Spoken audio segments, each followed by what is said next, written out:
오후의 시작 함께 하실래요? 안녕하세요. 세상의 모든 정보 아나운서 전주리입니다. 딥시크 등장 이후 글로벌 AI 주도권을 확보하기 위한 경쟁이 치열해지고 있습니다. 생성형 AI 붐을 일으킨 챗 GPT 개발사 오픈 AI는 딥시크보다 3배 더 정확하다며 강조했고, 딥 리서치를 깜짝 출시하는가 하면 최고 경영자는 해외 주요국을 찾는 등 광폭 행보를 이어가고 있습니다. 이런 가운데 오픈 AI가 국내 기업 카카오와 협업에 나선다는 소식이 전해지기도 했는데요. 경쟁에 뒤처졌던 우리 기업도 급변하고 있는 글로벌 AI 시장에서 기회를 잡을 수 있을지 잠시 뒤 IT연구소에서 자세한 이야기 나눠보겠습니다. 트럼프 2기 행정부 출범 이후 주식보다는 채권과 같은 안전자산 투자에 관심 갖고 계신 분들 많으실 텐데요. 오늘 짠테크 SS 돈 되는 라디오에서 채권 투자에 대해서 알려드릴 예정이니까요. 궁금한 분들 계속해서 함께해 주세요. 저희 방송은 KBS 1라디오 유튜브 채널을 통해서도 실시간으로 시청 참여하실 수 있습니다. 많은 관심 부탁드리면서 KBS 세상의 모든 정보 지금 시작합니다.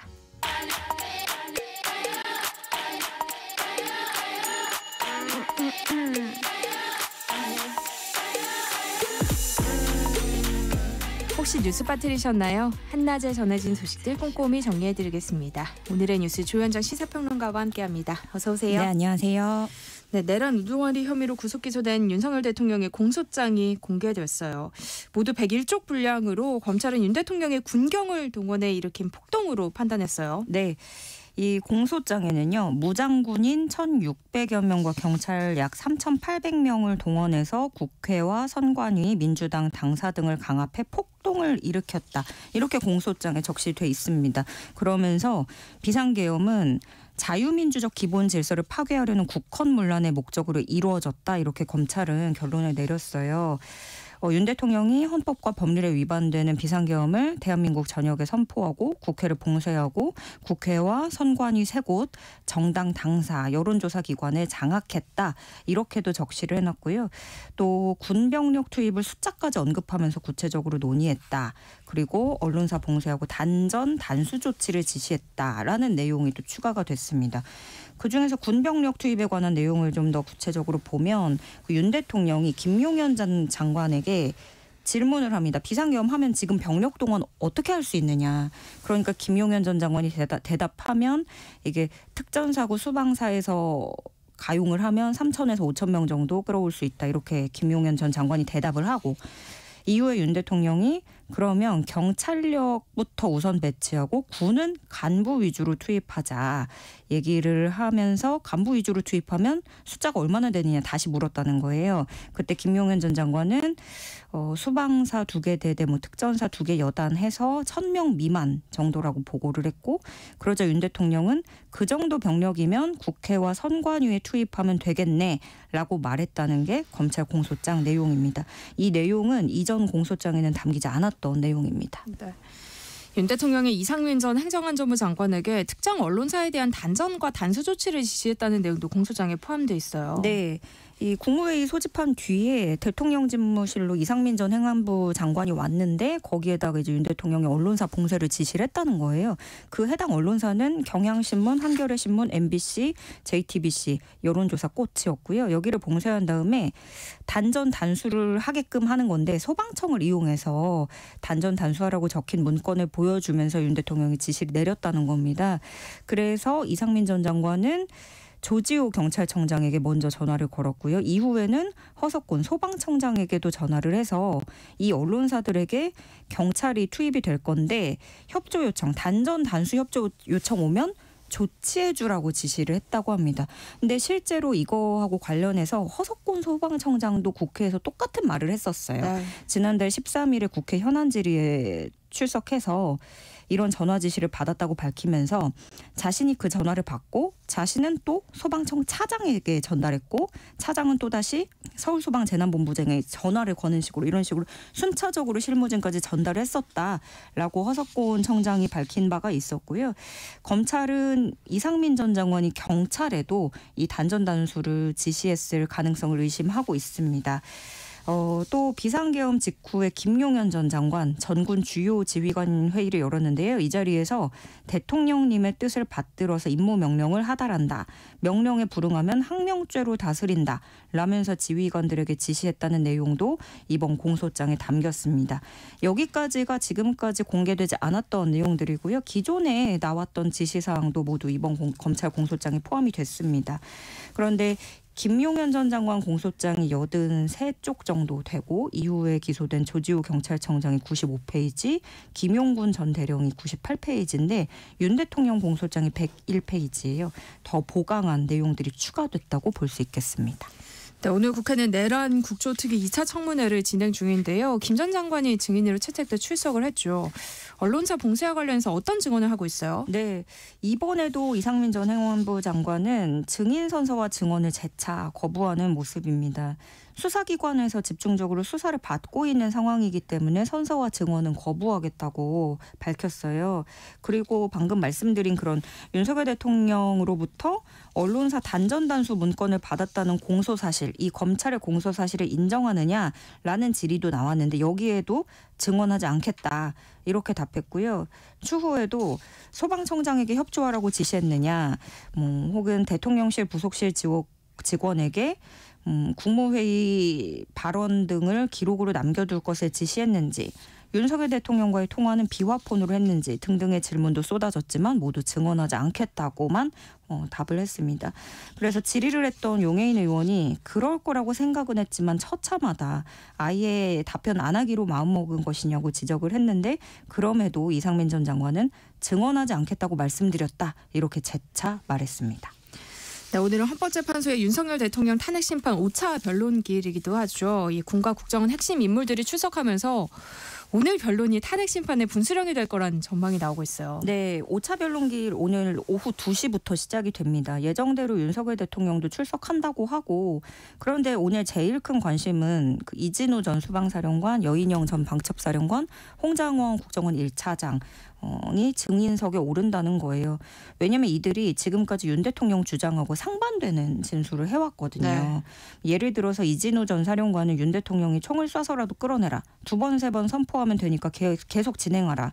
라고 지시했다고 얘기를 했었고, 여인영 전 사령관도 정치인 체포 지시를 내렸는데 이재명 우원식 한동훈부터 체포하라는 지시가 있었다. 이거 다 공소 내용에 담겨 있는 거거든요. 네. 관건은 이렇게 윤 대통령하고 배치되는 주장을 했던 사람들이 윤 대통령과 오늘 대면한다는 겁니다. 그래서 직접 공방을 주고받는 모습이 연출될지, 혹은 증언을 거부할지, 또 혹은 얼굴을 마주한 상태에서 증인들이 말을 바꿀지, 모든 가능성이 열려 있는 상태입니다. 네, 헌법재판소 탄핵 심판과 별도로 구속 기소된 윤석열 대통령의 형사재판 일정도 잡혔죠. 네, 서울중앙지법 형사합의 25부가 형사재판 첫 공판 준비 기일을 오는 20일 오전 10시로 지정했습니다. 근데 공판 준비 기일은 정식 심리는 아니고요. 그에 앞서서 재판과 쟁점을 좀 정리하는 그런 시간이라서 피고인인 윤 대통령이 출석하는 의무는 없습니다. 그런가 하면 경찰 특수단은 대통령 경호처 김성훈 차장과 이광우 경호본부장에 대해서 강제 수사에 나서고 주거지 압수수색을 실시했는데요. 이 과정에서 업무용 휴대전화, 그 비화폰, 그리고 개인 휴대전화를 확보했다고 밝혔습니다. 그래서 보안 수사 후에 이들에 대한 구속영장 재신청 여부를 적극적으로 검토하겠다는 방침입니다. 네, 어제 국민의힘 권영세 비상대책위원장과 권성동 원내대표 또 나경원 의원은 서울구치소에 수감된 윤 대통령을 접견했는데요. 윤 대통령은 국민께 희망을 만들어달라고 당부했다고 하죠. 네, 30분 넘게 대화했다고 해요. 그리고 접견 끝나고 나오면서 이분들이 몇 가지 대화를 기자들에게 전했는데 그 내용을 좀 종합해보면 윤 대통령이 줄곧 이 면회 접견 시간 동안 자신이 왜 비상계엄을 선포했는지 재차 좀 설명하고 당위성을 강조하는 그런 시간이었다고 정리를 할 수 있겠습니다. 윤 대통령이 이 지도부에게 얘기한 건 민주당 일당 독재가 되면서 어떤 국정도 수행할 수 없는 것들 대통령이라는 자리에서 무거운 책임감으로 어떻게 해서든 해결해야 되지 않을까 하는 마음으로 이런 조치를 했다라고 얘기를 하고, 그러면서 이 일당 독재를 한다는 민주당에게 나치하고 비교한 것으로 전해졌습니다. 오히려 이번 계엄을 통해서 민주당이 마음대로 한 국정을 마비시킨 여러 행태에 대해서 국민들이 알게 된 것은 다행이라고 말한 것으로도 전해졌고요. 또 이 4명은 헌법재판관들이 편향적이라면서 그런 우려를 주고받았다고 합니다. 윤 대통령은 무엇보다 보수의 단일 대우, 통합을 강조한 것으로 알려졌는데요. 잘 뭉쳐서 국민들의 지지를 많이 받아 그렇게 해나갈 수 있도록 해달라고 당부했다고 전해지고 있고요. 윤 대통령 건강 상태에 대해서는 건강해 보이셔서 다행이었다고 밝혔습니다. 네, 그리고 어제 전해드렸듯이 헌법재판소가 마은혁 헌법재판관 미임명에 대한 권한쟁의 심판 일정을 연기했는데요.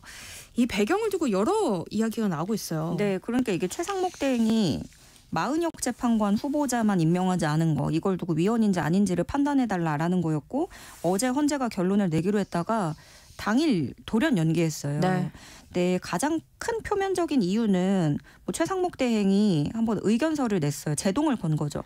국회의장이 대표적으로 권한쟁의 심판 이렇게 청구한 건 적법하지 않을 수 있다. 사실관계 다시 한번 따져야 된다. 라면서 헌재에 의견서를 제출하면서 헌재도 여기에 대한 검토를 하겠다라는 게 표면적인 가장 큰 이유를 들 수는 있겠습니다. 그런데 이렇게 헌재가 심리를 연기했다는 게 이례적이다 보니까 여권에서는 어떤 장밋빛 해석을 내놓고 있는 거예요. 공개적으로 헌재가 스스로 졸속 심리하고 있다는 것을 자인한 셈이다. 이렇게 주장을 했고, 더 나아가서는 지금 헌재가 여론의 압박을 받기 시작했다. 보수가 뭉치면 앞으로 헌재도 기각할 것으로 보여진다. 이런 식의 해석을 내놓고 있는 거예요. 윤 대통령 변호인단도 입장문 내고 헌재의 졸속 심리에 첫 제동이 걸렸다. 비정상의 정상화에 얼마나 많은 노력이 소모되는지를 절감하게 된다. 이런 주장을 했고요. 반면에 민주당은 더 이상 최상목과 국민의힘은 후보자 임명을 방해하지 말아라. 내란 수계에 대한 탄핵 심판을 멈춰 세우려고 헌재를 겁박하고 헌법 정신을 훼손하고 있다. 이렇게 각을 세웠는데, 어떤 것이든지 간에 헌재가 선고를 미룬 가장 큰 이유를 보면 어쨌든 간 공정성 시비가 있는 건 맞아 보여요.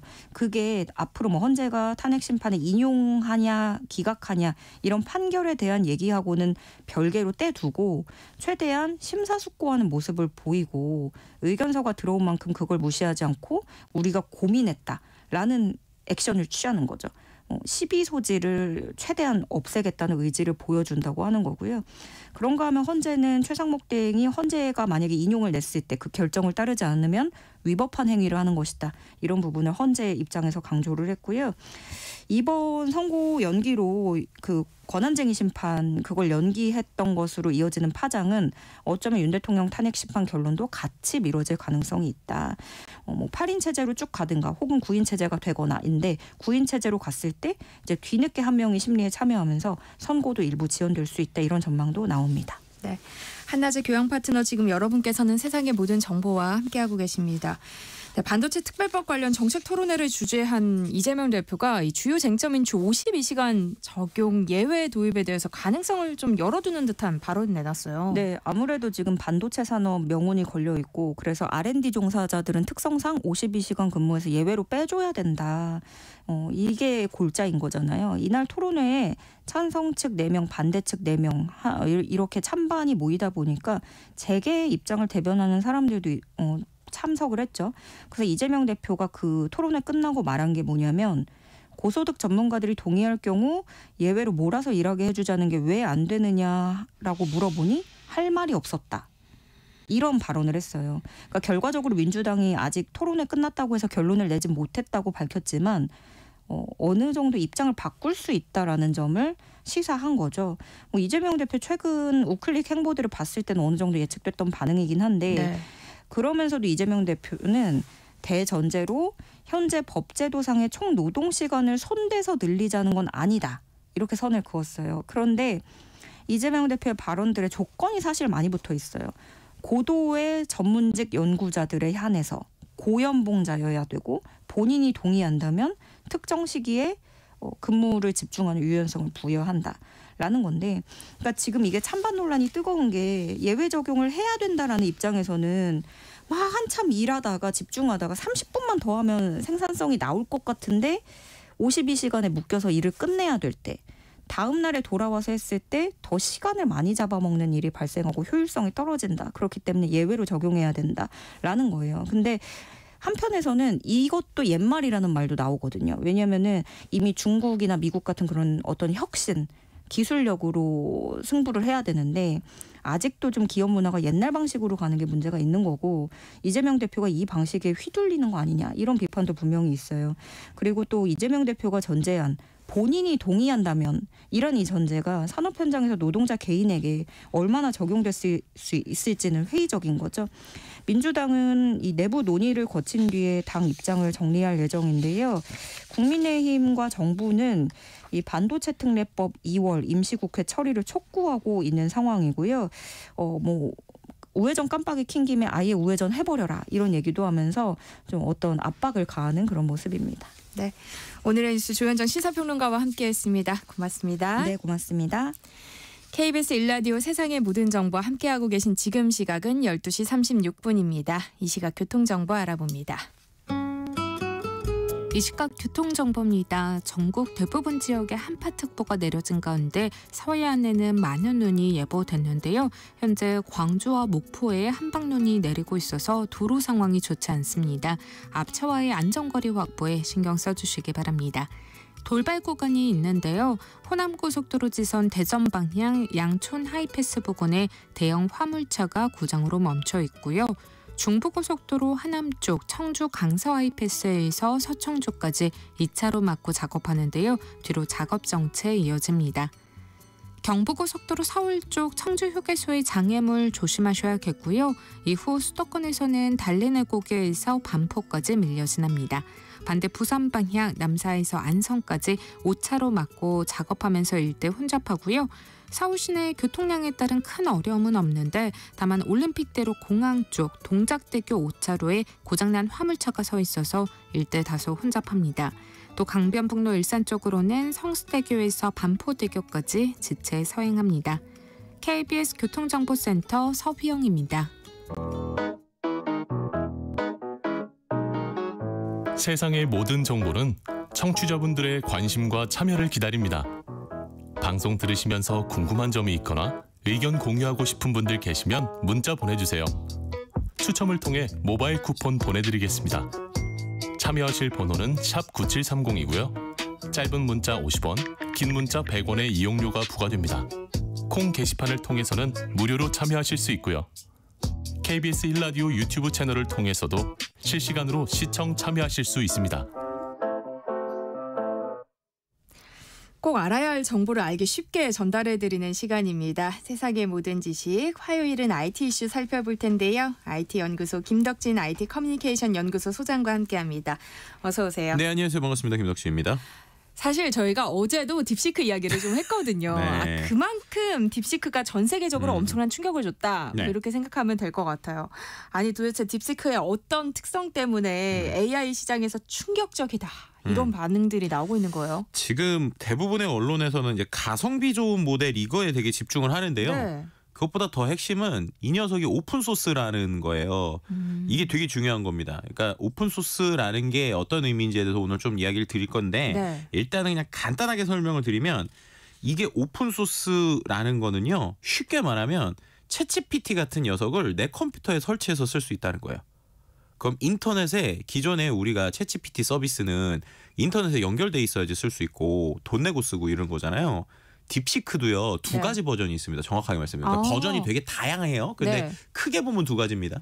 하나는 딥시크.com이라고 하는 인터넷 사이트에 들어가서 회원 가입해서 쓸 수 있는 버전이 있어요. 그래서 그게 이제 뭐 보안에 여러 가지 얘기도 나오고 있고 뭐 스마트폰 앱을 깔았는데 뭐 중국의 데이터가 가니 그렇게 얘기 나오는 건 다 인터넷에 연결돼 있는 버전이에요. 네. 그래서 뭐 PC나 모바일에 설치하는 용이고 그거 말고 이번에 컴퓨터에 설치할 수 있는 버전, 다운로드가 가능한 버전으로 이 녀석들이 내놨다는 거예요. 그럼 이거는 뭐냐? 인터넷에 연결이 안 된 상태에서 얘네가 만든 모델을 제 컴퓨터에 좀 큰 모델은 좀 일반 컴퓨터에 설치하기는 어렵지만 작은 모델 같은 경우는 내 컴퓨터에 설치를 할 수 있다는 거예요. 그럼 뭐냐? 내 컴퓨터 안에서 돈도 안 내고 인터넷에 연결 안 된 상태에서 챗GPT 비스무리한 거를 맘대로 쓴다는 거고요. 첫 번째는. 두 번째는 이게 그냥 쓴다가 아니라 이거를 어떻게 만들었는지 쉽게 말하면 설계도나 이거가 이제 AI라는 게 좀 그렇거든요. AI는 이 기술 자체가 중요한 게 아니라 이거를 어떤 식으로 조합을 했느냐. 예를 들면 톱니바퀴 2개가 있으면 톱니바퀴를 어떻게 물렸는지에 대한 가중치들이 되게 중요한데 우리가 알고 있는 챗 GPT 오픈 AI는요. 지금까지 초창기에는 이런 것들을 어떻게 조합했는지를 보여주다가 최근엔 이게 이제 쉽게 말해서 자기네 영업 기밀이라고 어떻게 조합을 했는지 음식으로 치면 레시피 같은 건데 네. 레시피를 오픈을 안 했었어요. 근데 이번에 딥시크가 이 다운로드 되는 버전을 내면서 논문으로 우리가 이거 어떻게 만들었는지 레시피를 공개한 거예요. 쉽게 말해서.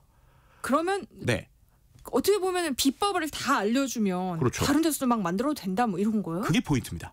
그게 포인트예요. 그래서 놀라는 겁니다. 이게 그냥 중국에서 가성비라서 놀라는 게 아니라 내가 챗GPT 같은 거 만들고 싶은 회사가 있잖아요. 근데 챗GPT를 만들려고 보니까 돈도 엄청 썼다고 그러고 돈을 쓰더라도 우리가 그렇게 할 수 있을까에 대한 고민이 있었어요. 그렇죠. 그래서 이제 반대쪽에서 이런 것들에서 상당히 공격적으로 처음에 나왔던 회사가 우리가 알고 있는 페이스북을 만든 메타라는 회사입니다. 메타가 처음으로 자기네들이 만든 언어 모델의 거의 80% 이상을 오픈소스로 풀었었어요.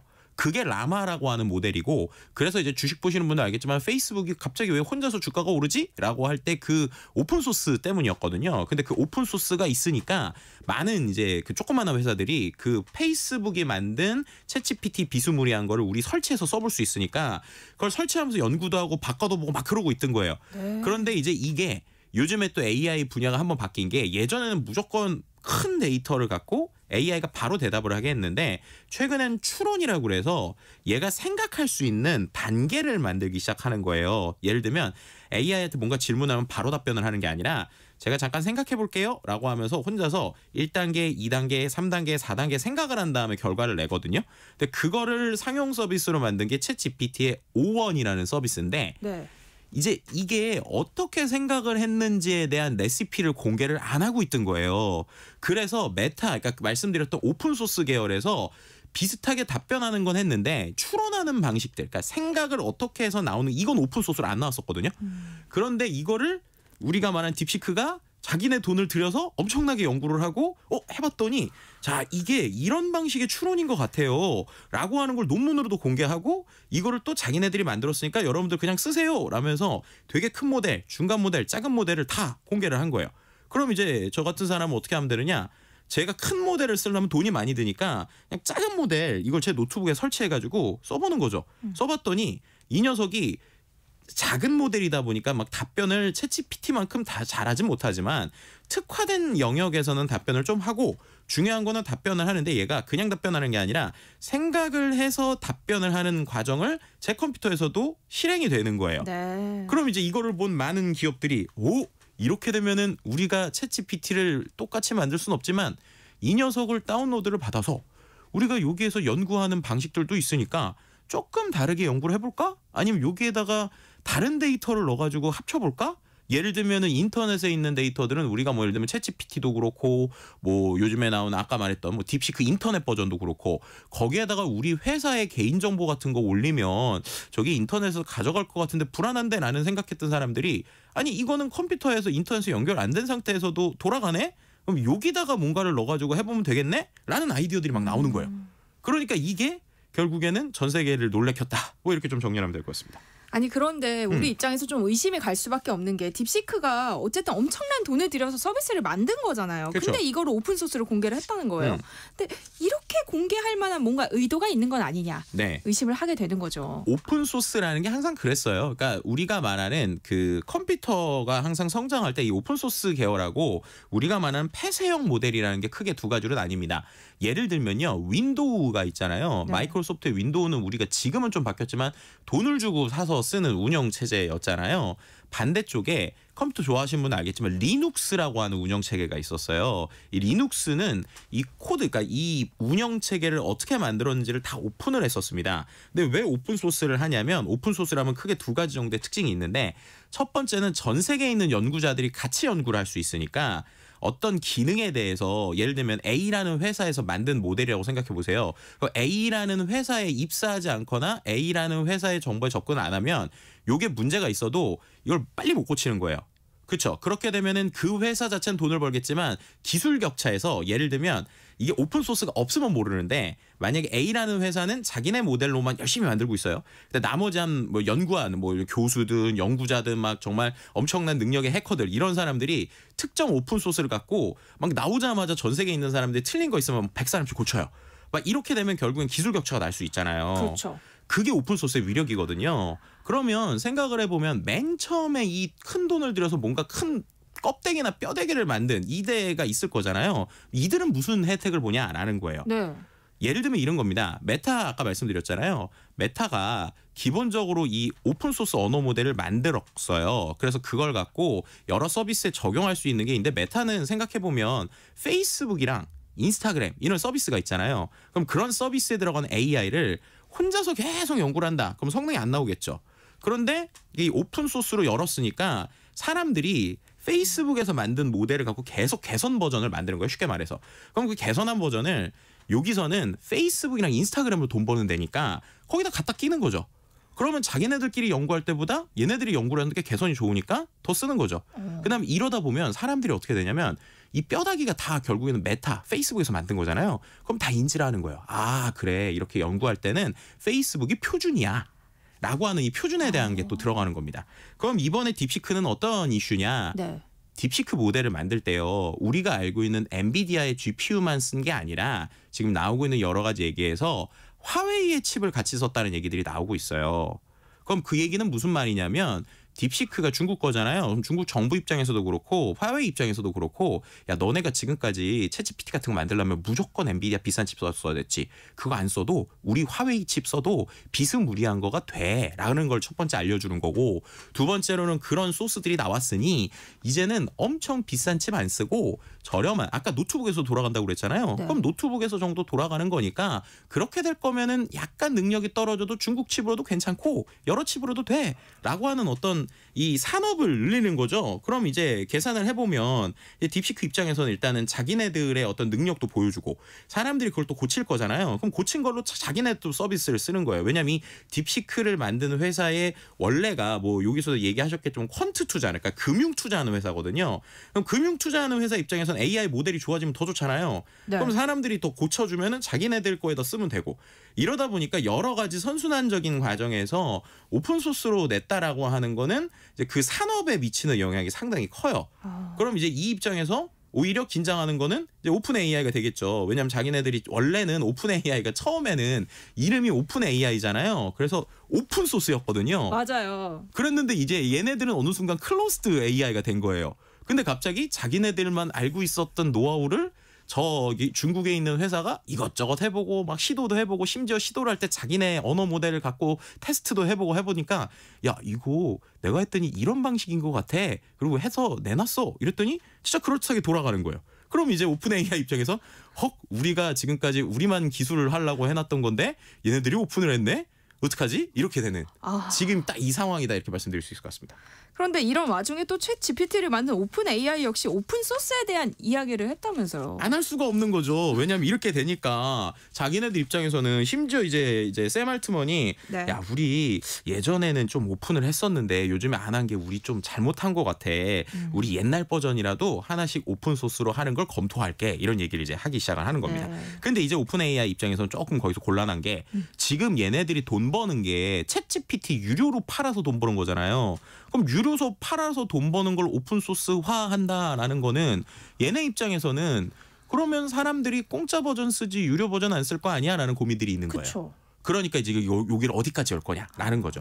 물론 딥시크 입장에서도 그걸 열었다고 돈을 안 버는 건 아니에요. 왜냐하면 말씀드린 것처럼 다운로드 받을 수 있게 열어는 줬지만 이게 일반 컴퓨터에서 그러니까 최고 큰 버전은 일반 컴퓨터에서 돌아가긴 좀 어렵거든요. 그리고 그게 컴퓨터에 있는 게 아니라 회사에서 연결해서 쓰려면 결국 회사 단위에서는 이 엔진을 기반으로 특정 클라우드 서비스에 돈 주고 빌려서 써야 되거든요. 그럼 그런 거에선 돈을 벌어요. 네. 근데 이제 그런 걸 좀 싸게 하는 거죠. 근데 오픈 AI도 그쪽에 대한 비즈니스를 하고는 있지만 어쨌든 챗GPT는 개인들한테 $20씩 내면서 지금 이거 쓰고 있잖아요. 그 부분에서는 이제 오픈 소스를 하면 사람들이 그러면은 내가 굳이 돈 내고 써야 돼? 라는 고민들을 하니까 그쵸. 어떻게 보면 오픈 AI 입장에서는 되게 좀 고민이 되는 상황이다라고도 볼 수 있는 상황이죠. 그러니까 오픈 AI가 어제는 일본의 소프트뱅크와의 협업을 선언하기도 했는데요. 이거는 딥시크를 좀 견제하고 아시아 시장에서 주도권을 확보하려는 그런 의도겠죠? 그 의도와 함께 앞서서 말씀드린 대로 그러면 오픈 AI가 만약에라도 정말 오픈 소스를 하면 뭘로 돈 벌지? 라고 하는 거에 결에서 보면 우리가 딱 이제 와닿는 거예요. 그래서 어떻게 보면은 엔진을 가지고 그냥 하는 게 아니라 마치 메타가 그 라마라는 걸로는 돈을 안 벌지만 페이스북이나 인스타그램으로 돈 벌듯이 야 이제 우리도 우리 AI 능력을 갖고 기업들과 협업도 하고 여러 서비스도 만들고 그렇게 하면서 돈을 벌고 그 안에서 모델은 조금 오픈을 하면서 우리도 좀 이렇게 전 세계 연구자들의 좀 환호성을 받아볼까? 약간 그런 결이라고 보시면 돼요. 그래서 지금 이제 소프트뱅크와의 선언을 하는 것도 이들이 무슨 얘기를 했냐면 소프트뱅크와 함께하는 것뿐만 아니라 일본 기업들한테 일본의 산업용 AI를 만들어주는 거를 협업해서 소프트뱅크랑 같이 회사를 만들겠다 이런 얘기를 했고요. 두 번째로는 또 시간이 걸리겠지만 AI 전용 단말기를 만들겠다. 그래서 이제 그 아이폰을 디자인한 이제 그 조니 아이브라는 분이 계시거든요. 그분이 하는 회사랑 같이 해서 음성을 기반으로 스마트폰이 아닌 새로운 인터페이스도 만들 거야. 이런 얘기도 하고 있고 또 이제 우리 AI를 할 때 지금까지는 엔비디아한테 계속 썼는데 우리 거를 최적화하는 칩도 만들 거야. 이런 얘기들 지금 하고 있는 거예요. 네. 그렇게 되면 말씀드린 것처럼 오픈 소스로 풀어도 뭐 칩으로 돈 벌고 기계로 돈 벌고 아니면은 뭐 기업들과 협업으로 돈 벌고 이런 서비스 모델들에 대한 그림을 그리고 있는 상황이다. 그러니까 어떻게 보면은 이 이제 생성형 AI 시장이 그 다음 라운드로 좀 넘어가고 있다는 느낌들이 좀 많이 나오고 있는 상황이라고 보시면 될 것 같습니다. 네, 일본을 방문한 오픈 AI 최고 경영자 샘 알트먼이 오늘은 또 우리나라를 방문했더라고요. 네. 우리 기업과의 협업 얘기도 나오고 있어요. 아 벌써 많이 나오고 있죠. 네. 그러니까 우리가 이제 이거에 대해서 여러 가지 기대감을 또 갖고 있는 분들도 있는데 예를 들면 이미 오전에 SK텔레콤 이제 SK 전체 최태원 회장과의 미팅도 있었고요. 그리고 이제 우리가 알는 카카오랑도 이제 미팅을 하고 있고 또 삼성전자랑도 미팅이 좀 예정이 돼 있어요. 그리고 그 안에서 이제 그 소프트뱅크의 이제 그 마사요시 손 회장도 이제 뭐 삼성전자랑 논의를 할 수 있다 이런 얘기들이 나오고 있거든요. 그럼 그건 이제 우리 입장에서 보면은 SK 같은 경우는 본인들의 모델도 만들고 있지만 여러 회사의 모델들을 갖다 써서 여러 개를 섞어서 이제 최적화하는 이런 쪽에 대한 연구를 많이 하고 있어요. 그럼 이제 쉽게 말해서 오픈 AI랑 협업을 하면 뭐 여러 가지 형태에서의 좀 이제 오픈 AI의 비용을 이제 써서 최적화하는 이런 것들을 할 수 있고 그다음에 이제 네이버랑 카카오의 전략이 좀 다른데 네이버는 지금 자체 언어 모델을 계속 만들고 있거든요. 카카오는 모델을 만들려다가 지금 못 만들었어요. 근데 그 상황에서 오픈 AI랑 협업을 한다. 라고 하면은 쉽게 말해서 카카오톡 같은 거에 챗GPT 기술이 들어가는 뭐 이런 생각을 해볼 수 있겠죠. 그리고 이제 삼성전자 같은 경우에는 아까 말씀드린 것처럼 이제 그 오픈 AI가 이제 엔비디아 말고도 자체적인 칩을 만들 거다라는 얘기를 이제 일본에서 했잖아요. 그럼 이제 우리나라의 기대감인데 그럼 삼성전자랑 만나니까 혹시 막 이런 거죠. 혹시 두 개 같이 하는 거 아니야? 또 거기에다가 이제 말씀드렸던 소프트뱅크의 마사요시 손까지 와서 하면은 여기서 뭔가 그림이 나오는 거 아니냐는 기대감을 지금 갖고 있는 게 지금의 시장의 상황이라고 보시면 될 것 같고요. 어쨌든 지금 오픈 AI의 입장에서는 여러 가지 형태의 협업과 서비스 모델을 해야 그나마 지금 어떻게 보면 이 오픈 소스 계열에서 그렇게 그냥 강력한 엔진들을 막 싸게 설치할 수 있는 모델이 나오는 상황에서 좀 대안으로서 서비스에 대한 경험으로 갈 수밖에 없는 뭐 이런 그림들이 있다라고 말씀드릴 수 있을 것 같습니다. 딥시크의 등장으로 AI 시장 판도가 흔들리고 있다는 이야기가 많이 나오고 있는데요. 글로벌 AI 시장이 앞으로 어떤 방향으로 움직이게 될 거라고 보세요? 일단은 그 이제 말씀드린 폐쇄형 모델, 그러니까 오픈 AI 말고도 그런 데들이 많아요. 예를 들면 구글도 있고 클로드도 있고 막 그런데 결국 그 모든 폐쇄형 모델들은 지금 오픈 AI가 하려는 전략하고 비슷하게 갈 거예요. 그러니까 예를 들면 자기네 파트너를 만들거나 여러 가지 서비스를 붙이는 이런 방향으로 가겠죠. 그럼 그 중에서 누가 살아남을 것이냐라는 거 하나를 봐야 될 것 같고요. 두 번째로 오픈 소스 계열은 이제 그런 모델들은 있잖아요. 그럼 우리나라 입장에서 뭘 할 수 있느냐? 예를 들면 우리나라 중소기업이다. 아니면 우리나라 IT 기업이다. 챗GPT를 못 만들어서 지금까지는 거기에 돈 주고 빌려 써가지고 거기다 서비스를 붙였거든요.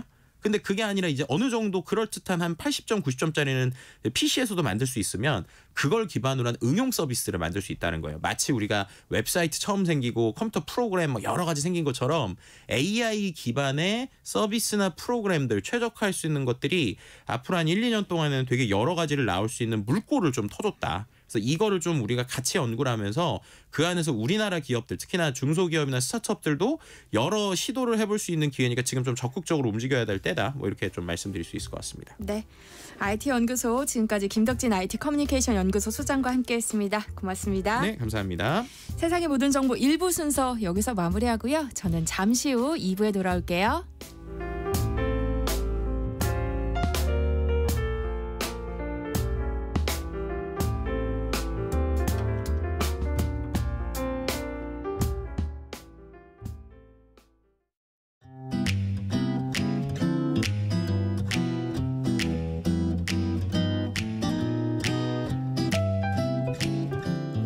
안녕하세요. 바른말 고운말입니다. 오래전에는 학교에서 소풍을 가야만 먹을 수 있었는데 요즘은 너무나 흔하고 쉽게 사서 먹을 수 있는 음식이 있죠. 이 단어 바로 김밥이라고 표기하는데요. 여러분은 어떻게 발음하시나요? 아마 두 번째 음절을 된소리로 발음하는 김밥이라고 하는 분들이 더 많을 것 같습니다. 원래는 두 번째 음절을 예사소리인 김밥으로 발음하는 것이 원칙이었는데 김밥으로 발음하는 사람들이 더 많다 보니까 현실적인 발음도 허용해 지금은 두 가지 모두 맞는 발음입니다. 이와 비슷한 경우의 예로 효과라고 표기하는 단어를 들 수 있습니다. 이것은 본래 효과만 표준 발음이었지만 통용되는 발음을 인정해서 두 번째 음절을 된소리로 발음하는 효과도 허용한 것이죠. 그리고 총이익에서 영업비, 잡비 따위의 총비용을 빼고 남은 순전한 이익을 뜻하는 표현은 순이익이라고 씁니다. 이 경우는 니은음을 첨가해서 순이익으로 발음하는 것이 원칙인데요.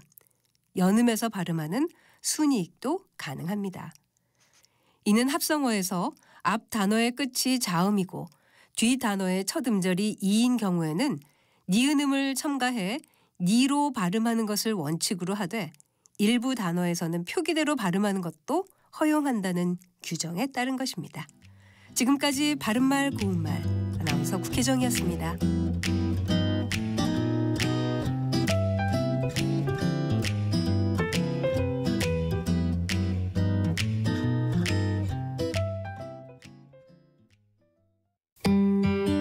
나눌수록 건강한 우리 동네 병원 이야기. 22년 3월 코로나19가 최고조에 달했던 그때 아내가 피를 흘리며 쇼크 상태에 빠졌습니다. 설상가상으로 아내를 포함한 가족 모두가 코로나 확진 판정을 받은 상황이었습니다. 응급실 뺑뺑이라는 말이 나올 정도로 확진자의 병원 이송이 어렵던 시기였지만 경상남도 권역응급의료센터인 병원은 달랐습니다. 신속한 응급처치가 이루어졌고 덕분에 아내는 그날 저녁 무사히 집으로 돌아올 수 있었습니다. 누구나 겪을 수 있는 응급 상황, 생명이라는 가치 앞에 차별 없이 진료하는 권역응급의료센터가 더 많아져 대한민국 어디서든 누구나 안전하게 응급진료를 받을 수 있으면 좋겠습니다. 최지성님의 지역의료 경험수기 공모 당선작을 재구성했습니다. 이 캠페인은 건강보험심사평가원과 함께합니다.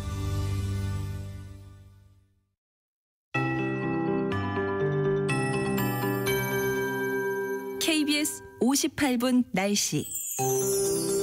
칼바람이 매섭게 불고 있습니다. 현재 서울의 기온이 영하 7도인데 체감온도는 영하 13도까지 떨어져 있고요.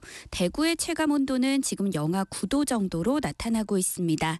현재 서울, 경기와 강원도, 충북 북부와 경북 북부에는 한파경보가, 그 밖에 대부분 지역에는 한파주의보가 발효 중이고 오늘 낮 기온이 서울 영하 6도, 강릉과 대전 영하 2도, 광주와 대구 영하 1도 등으로 일부 해안을 제외한 전국 대부분 지역의 기온이 종일 영하권을 벗어나지 못하겠습니다. 여기에 전국에 바람이 매우 강하게 불면서 체감온도는 더욱 낮겠고요. 지금 해안과 산지를 중심으로 강풍특보가 내려진 가운데 곳곳에는 순간풍속 시속 55km 이상의 돌풍도 불고 있습니다. 추위 때문에 서해상에서는 눈구름이 계속 만들어지고 있습니다. 지금 충청과 전라도 서쪽 지역, 제주도에는 대설특보가 발효 중인데요. 모레까지 제주 산 단지와 울릉도 독도에는 많게는 40cm 이상, 전북에는 곳에 따라 30cm 이상, 전남과 충남 지역에도 최대 15cm가 넘는 많은 눈이 내리겠습니다. 그 밖의 지역은 오늘 대체로 맑겠고 강추위는 이번 주 내내 이어지겠습니다. 현재 서울의 기온은 영하 7도입니다. 송소진입니다.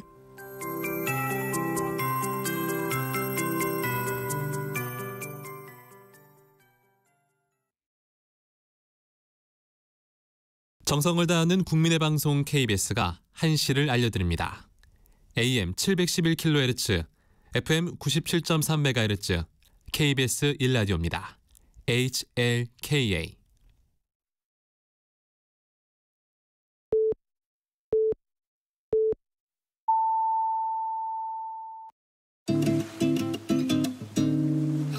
나른한 오후를 책임질 영양 만점 지식 비타민. 세상의 모든 정보.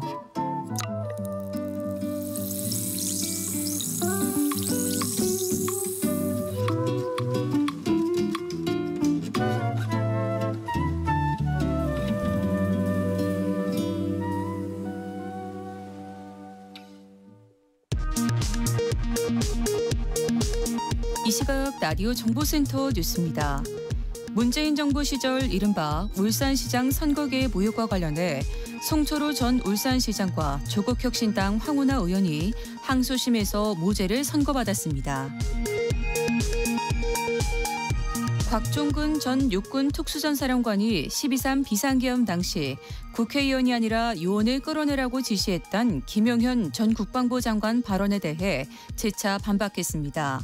곽 전 사령관은 오늘 국회 국정조사 특별위원회에서 윤석열 대통령이 국회의원을 끌어내라고 지시한 적 있냐는 의원 질의에 명확하게 지시하셨다고 말했습니다.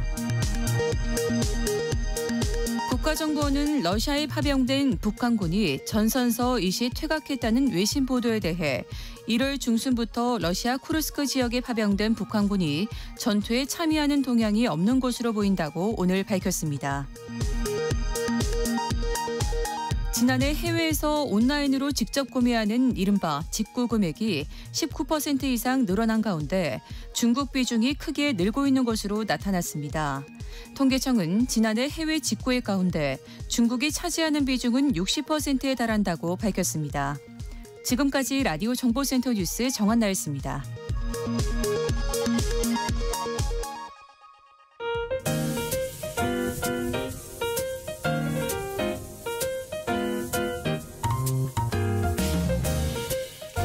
정신없이 바쁜 하루, 지금 우리 주변에서 벌어지고 있는 사건, 사고 소식들 한숨 돌리며 살펴보시죠. 하부타임 뉴스 임선우 뉴스캐스터와 함께합니다. 어서 오세요. 안녕하세요. 네, 올겨울 들어 처음으로 서울에 한파 경보가 발효 중이에요. 네, 절기로 따지면 봄의 시작을 알리는 입춘도 지났는데 서울에는 올겨울 첫 한파 경보가 내려지는 등 매서운 추위가 기승을 부리고 있는데요. 오늘 아침 기온은 영하 10도, 체감 온도는 영하 17도까지 떨어지기도 했습니다. 현재 전국 대부분 지역에 한파특보가 내려져 있고요. 서울을 비롯해 중부 내륙을 중심으로 한파 경보가 발령 중입니다. 강원 양양 같은 경우에는 비공식 기록이긴 하지만 기온이 영하 20도 밑으로 떨어지면서 전국에서 가장 추운 곳으로 꼽히기도 했습니다. 맹추위는 낮에도 계속되겠는데요. 한낮에도 서울의 체감온도가 영하 12도에 머무는 등 종일 칼바람이 불겠습니다. 또 이번 주 내내 강한 추위는 이어지겠습니다. 내일과 모레도 서울의 아침 기온 영하 12도로 평년보다 7도 정도 더 나겠고요. 한낮에도 영하권에 머물며 종일 춥겠습니다. 또 추위와 함께 서해안에는 많은 눈이 예보됐는데요. 이 시간 대설주의보가 내려진 충남 아산 지역에는 앞이 잘 보이지 않을 정도로 굵은 눈발이 쉴 새 없이 쏟아지고 있고요. 네. 현재 일부 호남 서부에는 대설 경보가, 그밖에 호남과 제주, 천안과 아산, 세종 경보가, 그밖에 호남과 제주, 천안과 아산, 세종에는 대설 주의보가 발효 중입니다. 이들 지역에선 시간당 1에서 3cm 안팎의 강한 눈이 내리고 있고요. 모레 오전까지 제주 산지에 40cm 이상, 전북 지역에 25cm 이상, 충남 남부 서해안과 전남 지역에 15cm 이상의 많은 눈이 내리겠습니다. 폭설로 인한 피해가 없도록 시설물 관리 잘 해주셔야겠고요. 또 해안가를 중심으로는 강풍특보도 발령 중인 만큼 안전사고 유념하셔야겠습니다. 그러게요. 한파와 폭설로 인한 피해도 걱정이 되네요. 네, 이 추위에 대한 대비가 필요한 만큼 행정안전부의 국민재난안전포털 한파 국민행동요령 눈여겨보시면 좋겠는데요. 내용을 보면요. 먼저 추위에 취약한 노약자나 영유아 같은 경우에는 난방과 온도관리 특히 유의해야 합니다. 외출 시에는 동상에 걸리지 않도록 유의하고 혹시라도 동상에 걸리게 되면 절대 피부를 비비거나 하면 안 되고요. 따뜻한 물에 30분가량 해당 부위를 담근 뒤 온도를 유지하면서 즉시 병원으로 가야 한다고 하네요. 또 수도 계량기와 보일러 배관, 헌옷 등으로 꽁꽁 싸매주셔야 하고요. 오랜 기간 집을 비우게 되면 온수를 약하게 틀어서 동파 방지 신경 써주셔야겠습니다. 또 운전하시는 분들은 요즘 블랙 아이스 사고 참 많죠. 차에 스노우체인 같은 용품 꼭 챙겨 다니시고요. 또 운전하실 때 평소보다 천천히 저속으로 다니시고 빙판길에선 되도록 가속과 멈춤을 하지 말아야 한다고 하네요. 또 만약 한파로 인해 심한 한기가 들거나 방향감각 상실, 불분명한 발음 같은 저체온 증세가 나타나면 곧장 병원으로 달려가셔야 합니다. 현재 서울시는 한파 종합지원 상황실을 가동하고 24시간 관리 체계에 들어갔다고 하고요. 한파 피해를 최소화할 수 있도록 구조 구급반과 교통대책반, 생활지원반 등을 구성해 운영하고 있습니다. 또 한정된 시간에만 운영되던 한파 쉼터를 한파특보 발효기간 24시간 개방하는 한파 응급대피소로 확대 운영한다고 하니까요. 비상상황 대비해서 관련 정보 알아두시면 도움될 것 같습니다. 네. 최근 대학가에서 등록금 인상 움직임이 꽤 본격화되고 있다는 소식을 전해드린 바 있는데요. 많은 곳에서 인상을 결정했네요. 네, 전국 대학교 4분의 1 이상이 올해 학부 등록금을 올리기로 하면서 자식을 대학에 보내는 부모님들의 한숨도 깊어지고 있습니다. 최근 등록금 심의위원회를 열고 2025학년도 학부 등록금 인상을 의결한 대학은 총 56곳으로 짓게 됐는데요. 이 중 5%대 인상률을 의결한 대학은 총 25곳으로 나타났는데 서울시립대와 부산교대 등 10곳은 교육부가 정한 상한선인 5.49%나 혹은 그에 근접하게 인상할 예정이라고 합니다. 아직 올해 등록금을 결정하지 못한 대학 중에도 상당수가 인상을 검토하고 있는 것으로 알려졌는데요. 당장 대학들은 참을 만큼 참았다는 입장입니다. 교육부가 지난 2009년부터 등록금을 인상한 대학은 재정 지원을 제한하는 식으로 이 등록금을 간접적으로 규제하고 있어서 대부분 10년 넘게 등록금을 동결해왔기 때문인데 이처럼 오랜 시간 등록금을 올리지 못하자 대학의 곳간이 텅텅 비어버렸다는 겁니다. 정부가 등록금 동결로 인한 손실을 보전하기 위해 장학금 지원을 늘리고 각종 지원 사업을 폈다곤 하지만 장학금은 학생에게, 사업비는 관련 용도로만 가고 이 대학들의 고가는 날로 열악해졌고 그러는 사이 오죽하면 사립대 등록금이 재수학원 하물며 반려견 유치원 교육비보다도 낮은 수준이란 불만이 터져나오기까지 했습니다. 다만 교육부는 올해도 대학의 등록금 동결을 강하게 요청했는데요. 대학의 어려움에 공감하면서도 민생경제 어려움과 엄중한 시국 상황을 고려해달라는 취지에서 이 같은 요청을 한 것으로 보이고요. 그럼에도 최근 물가 상승률 인상 여파로 등록금 인상 상한이 높아졌고 국가 장학금을 포기하고 등록금을 올리는 게 이득인 상황이 되면서 이런 대학들의 등록금 인상 릴레이 흐름은 멈추기 어려울 것으로 보입니다. 네. 등록금뿐만 아니라 대학가 원룸 월세도 많이 올랐다면서요. 네, 말씀하신 것처럼 요즘 대학가 원룸 월세부터 가스요금 또 먹거리 물가까지 치솟으면서 대학생들의 시름이 참 깊은데요. 월세를 아껴보고자 오래된 건물을 택하는 학생들도 많다고 합니다. 전세 사기 걱정보다 매달 나가는 돈이 더 무섭고 등록금까지 올라 삶의 질은 어느 정도 포기했다. 이젠 잠만 잘 수 있는 집이면 괜찮다는 겁니다. 대학 인근 공인중개사 사무소에도 2월 2월은 학생들이 방을 많이 찾는 시즌인데 올해는 유독 저렴한 매물을 찾는 학생들이 많다며 특히 작년과 올해 임대인들이 월세를 많이 올려 힘들어하는 학생들이 많아졌다 말합니다. 돈을 아끼기 위해서 단열이 잘 되지 않는 저렴한 집을 구하다 보니까 가스비는 또 줄이기 어렵고 결국 줄이다 외식까지도 줄이는 학생들이 많다고 하고요. 경희대에 재학 중인 한 학생은 보일러를 외출 모드로 돌려놓고 집에서 패딩 조끼를 입고 생활하고 온수 쓰기도 아까워서 집 근처 헬스장에 가서 씻는데도 가스요금이 4만 원이나 나왔다 울상입니다. 성적 장학금으로 등록금을 충당해온 다른 학생도 졸업학년이라 학업이며 취업 준비며 몸이 두 개라도 모자랄 지경인데 지갑이 얇아져 알바를 줄이기는커녕 늘려야 한다며 울상이었고요. 고물가의 대학생 등 청년층 경제적 부담만 커지고 있는 것 같습니다. 네. K푸드 열풍 속에 검은 반도체라고까지 불리면서 주목받는 김이 올해도 가격이 고공행진 중인데 그런데 정작 양식장에서는 엄청난 양의 물김이 폐기되고 있다고 하더라고요. 무슨 일이에요? 네, 마트만 가봐도 김 가격 만만치 않은데요. 그런데 판매용 김의 원료인 물김 같은 경우에는 생산량이 크게 늘어 가격이 폭락하면서 산지에서 폐기되는 사태까지 벌어지고 있다고 합니다. 설 명절을 앞둔 지난달 21일 국내 전통시장에서 마른 김 중품은 평균 1,467원에 거래됐는데요. 수출 호조와 국내 소비가 맞물리면서 지난해 1월보다 450원, 자그마치 40% 넘게 올랐습니다. 월 평균 김 가격 역시 지난해 6월 1,300원 선을 처음으로 돌파한 후 8개월째 상승 곡선을 그리고 있고요. 이런 김값 오름세는 세계적인 K푸드 열풍 속에 수출 물량이 급증하면서 재고가 줄어든 점이 주된 요인으로 꼽히고 있고요. 김 생산 과정에 투입되는 인건비와 전기료, 기름값 등이 인상된 것도 가격 인상에 한몫했다는 분석이 나옵니다. 하지만 산지 사정은 또 다른데요.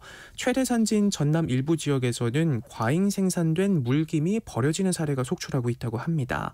지난해 전국에서 가장 많은 김을 위판한 진도에서는 올 들어 물김 1,000톤 이상이 경매에서 유찰돼 폐기됐고요.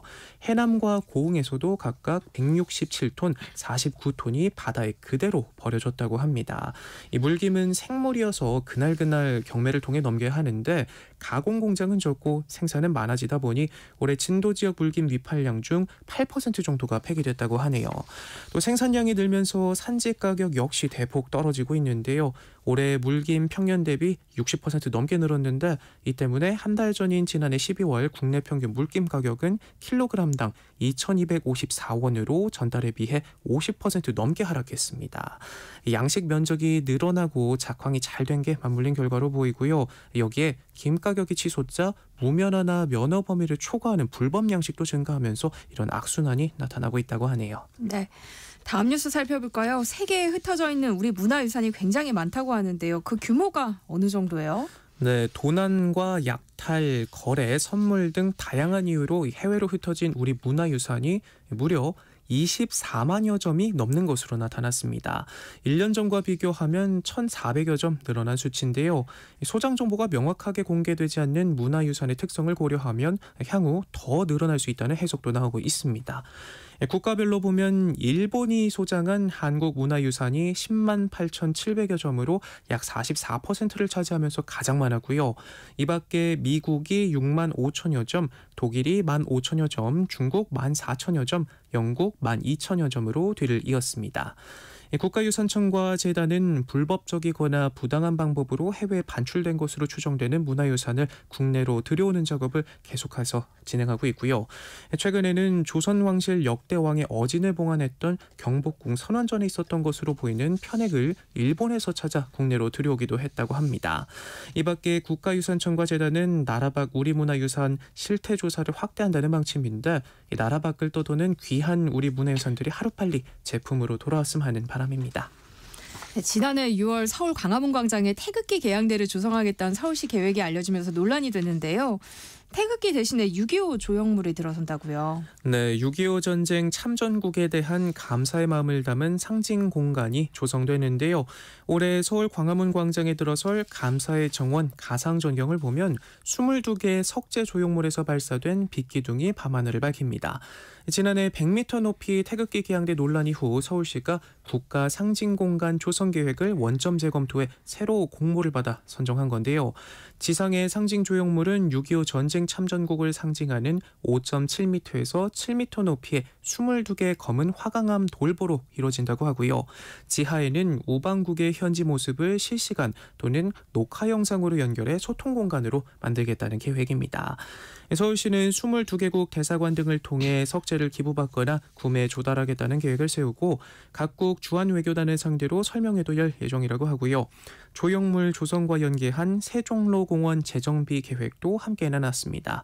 연면적 8,700여 제곱미터, 지상 1층부터 지하 2층의 다목적 공간을 조성한다는 구상인데 광화문역에서 KT빌딩 세종문화회관 지하로 연결되는 구조라고 하고요. 올해 안에 조형물 설치를 마치고 내후년 5월까지 세종로 공원 재정비를 마무리할 계획이라고 하네요. 네. 러시아 모스크바의 한 아파트 건물에서 폭발 사고가 일어났는데요. 이번 사건이 치밀하게 계획된 암살 시도로 보인다고요. 네, 현지 시각 3일 오전 10시쯤 러시아 모스크바 북서부 고급 아파트 단지에서 폭발이 일어났습니다. 한 남자가 경호원들과 함께 아파트 로비에 있던 순간이었는데 아파트 로비는 희뿌연 연기로 가득 찼고 두꺼운 유리문이 산산조각나고 건물 4벽까지 떨어져 나올 만큼 큰 폭발이었다고 합니다. 이 폭발로 친러시아 무장조직 지도자인 아르멘 사르키샨과 그의 경호원 등 2명이 숨지고 경비원 등 3명이 다쳤는데요. 사르키샨은 우크라이나 동부 도네츠크 지역에서 친러 준군사 조직을 창설하고 우크라이나 전쟁에서 러시아를 지원해 왔는데 도네츠크 권투연맹 의장으로도 활동해온 인물이라고 합니다. 이 도네츠크 지역은 현재 러시아가 70% 이상 점령하고 있는데요. 우크라이나 보안국은 사르키샨에 수배령을 내린 상태였고요. 러시아 수사당국은 이번 사건을 치밀하게 계획된 암살로 규정하고 배후 세력을 조사 중입니다. 특히 원격으로 폭발물이 조종된 것으로 보고 이날 하루 아파트 단지를 폐쇄하고 대대적인 수색에 나서기도 했는데요. 이 아파트 단지에는 주재원과 외교관 등 한국인 60여 명을 비롯해 러시아의 TV 진행자나 가수 등도 거주하고 있는 곳이라고 하네요. 다행히 우리 국민 피해 소식은 없었다고 하고요. 주 러시아 한국 대사관은 테러 위험이 높은 다중이용 시설 방문을 삼가하는 등 신변 안전에 유의해 줄 것을 당부하기도 했습니다. 네. 지금까지 임선율 뉴스캐스터와 함께했습니다. 고맙습니다. 고맙습니다. 내일 점심 메뉴 추천. 귀로 듣는 푸짐한 지식 한 상 어떠세요? 세상의 모든 정보. 아나운서 전주리입니다. 허리띠를 졸라매도 벅찬 고물가 시대, 여러분 주머니 사정에 꼭 맞는 맞춤형 재테크 솔루션을 처방해드립니다. 짠테크 SS 돈 되는 라디오 한국경제교육원 서윤로 원장님과 함께하겠습니다. 안녕하세요. 안녕하세요. 네, 오늘은 어떤 얘기 해볼까요? 저희가 설 연휴 전에 새해 관심 깊게 봐야 할 상품을 얘기했었는데요. 네. 그때 트럼프 재집권 이후 채권 투자에 대해 언급을 했었는데요. 회사로 채권에 대해서 자세히 다뤄달라는 문의가 들어왔더라고요. 그래서 오늘은 채권 상품에 대해 해부하는 시간을 가져보려고 합니다. 안정성을 추구하는 분들이 채권 얘기를 많이 하시더라고요. 네, 맞습니다. 은행의 예적금을 제외하고 가장 안정적인 상품을 꼽으라면 채권 상품이죠. 제가 재테크를 위해 안정적인 상품을 베이스에 두고 분산 투자를 해보라는 얘기를 많이 했는데요. 안정적인 금융 상품이란 원금 손실 가능성이 없거나 낮은 상품을 말합니다. 원금이 보장되고 이자까지 받는 건 정기예적금, 자유적금 등의 예금 및 적금 상품이고요. 이때 이자는 최근 추이를 보면 2에서 4%, 5% 정도의 이자율을 보이고 있는데요. 단점으로는 생활 물가를 못 따라간다는 점이 있지만 안정적인 확정 수익으로는 최고 상품이죠. 네. 그 다음으로 안정적인 상품은 오늘 얘기할 채권 중에서도 정부가 발행하는 채권으로 국채와 지방채가 매우 안정적이죠. 은행의 예금보다 높은 이자를 제공하는 장점이 있으며 만기 전에 매도도 할 수 있습니다. 또 정권사의 단기 투자 상품인 한매 조건부 채권인 RP 등도 있고 실물 자산인 금, 그리고 변액보험을 제외한 저축성보험과 공시율 연금보험 상품도 대표적인 상품인데요. 여기서 공통점이 하나 있습니다. 투자 대상에 채권이라는 말이 많이 들어가죠. 네, 그럼 채권이 뭔지부터 짚어볼까요? 채권은 쉽게 말해서 기업, 정부, 공공기관 등이 자금을 조달하기 위해 발행하는 차용증서라고 생각하시면 이해하기 편한데요. 이런 차용적인 채권은 원금을 갚기 전까지 일정한 기간 동안 이자를 지급하고 만기일에 원금을 상환하는 금융상품입니다. 즉 채권을 보유한 투자자는 발행자에게 돈을 빌려준 대가로 이자와 원금 상환을 받는 거고요. 이런 채권은 표면 금리인 고정 이자율로 정기적인 이자 수익을 제공하고요. 만기일에 원금을 상환하는 방식입니다. 채권 발행자가 차입자가 되겠죠. 그래서 정부가 발행한 가장 안전한 투자처로 인정되는 국채, 그리고 지방자치단체에서 발행해서 공공사업 자금을 조달하기 위한 용도로 사용하는 지방채, 그리고 기업에서 발행한 회사채, 금융기관에서 자금 조달을 위해 발행한 금융채, 그리고 신용 등급이 낮은 기업이 발행한 고위험 고수익 채권인 하이힐드 채권이 있고요. 물가 상승에 따라 이자 지급액이나 원금이 조정되는 채권으로 인플레이션 해지 수단으로 활용하는 물가 연동 채권이 있습니다. 네. 채권은 만기 이전에 채권 시장에서 사고 팔 수 있으며 금리 변동에 따라 채권 가격이 변동할 수 있습니다. 잔테코 SS 돈 되는 라디오, 오늘은 채권 투자에 대해서 이야기 나눠볼 텐데요. 방송 들으면서 궁금한 점 있으시면 문자로 많이 참여해 주세요. 서영로 원장님이 도움 드리겠습니다. 참여하실 번호는 샵 9730번이고요. 짧은 문자 50원, 긴 문자는 100원의 정보 이용료 있습니다. 콩 게시판 KBS 1라디오 유튜브 채널을 통해서는 무료로 참여하실 수 있으니까요. 많은 참여 부탁드립니다. 채권의 개념은 알겠는데요. 채권 투자를 하려고 보면 용어가 좀 너무 어렵더라고요. 맞습니다. 실제로 투자해보지 않으면 용어가 생소한데요. 네. 그 중간, 즉 만기 이전에 2차 시장 등에서 거래가 가능하기 때문에 용어가 어려울 수 있는데요. 채권의 주요 용어들을 한번 살펴보죠. 네. 가장 먼저 채권 발행 시 약속된 금리인, 즉 연이율에 따라 투자자는 정기적으로 이자를 받는데요. 이를 표면 금리라고 합니다. 채권의 원금이 상환되는 시점을 표현하는 채권의 만기가 있고요. 네. 금리 변동에 따라 상승하거나 하락하는 현재의 시장 가격을 표방한 채권 가격이 있고요. 참고로 채권 가격이 낮아지면 수익률은 올라가고요. 반대의 경우는 수익률이 낮아집니다. 이런 수익률의 변동 등으로 인해서 금리 상승 시 채권 가격이 하락해 투자 가치가 감소할 수 있는 게 단점이고요. 또 발행자가 원금과 이자를 상환하지 못할 위험도 있으며 특정 채권은 시장에서 쉽게 거래가 되지 않는 등 채권에 따라서 유동적인 부분에 대한 리스크가 있습니다. 반면에 만기까지 보유하면 원금을 상환받을 가능성이 굉장히 높고 주식보다 변동성이 낮아 정기적인 이자 수익을 받을 수 있으며 채권은 주식과 반대로 움직이는 경향이 있어 포트폴리오의 분산 투자 효과로도 좋습니다. 앞서서 채권형 상품도 언급을 해주셨는데요. 그런 상품은 채권과 관련된 상품인 거죠? 네, 맞습니다. 채권 관련된 상품은 채권의 특성을 활용하거나 채권에 연계해서 수익 구조를 가져가는 투자 상품으로 크게 분류할 수 있는데요. 안정적인 채권 투자와 더불어 추가적인 수익 또는 리스크를 추구하는 투자자들에게 적합합니다. 일단 제가 세모정에서 가장 많이 언급한 세 가지 상품이 있죠. 국채, 회사채, 지방채 등 다양한 채권에 투자하는 펀드로 네. 다수의 투자자로부터 자금을 모아 다양한 채권에 분산 투자하는 채권형 펀드 상품이 있는데요. 채권의 이자 수익과 자본의 변동성 등을 통해서 수익을 얻는 구조인데요. 안정적인 수익을 추구하면서 개별 채권 투자가 부담스러운 투자자에게 적합한 상품입니다. 관련 얘기는 조금 이따가 좀 더 자세히 해보겠고요. 네. 상장지수 펀드인 채권형 ETF도 있습니다. 상품의 특성상 저비용으로 채권에 투자할 수 있는 게 특징이며 채권 지수를 추종하는 상장지수 펀드입니다. 그래서 주식처럼 거래소에서 실시간 매매가 가능하고요. 국채, 회사채, 하이힐드 채권 등 다양한 상품들이 많아서 유동성이 높은 채권 투자를 원하는 투자자에게 적합한 상품입니다.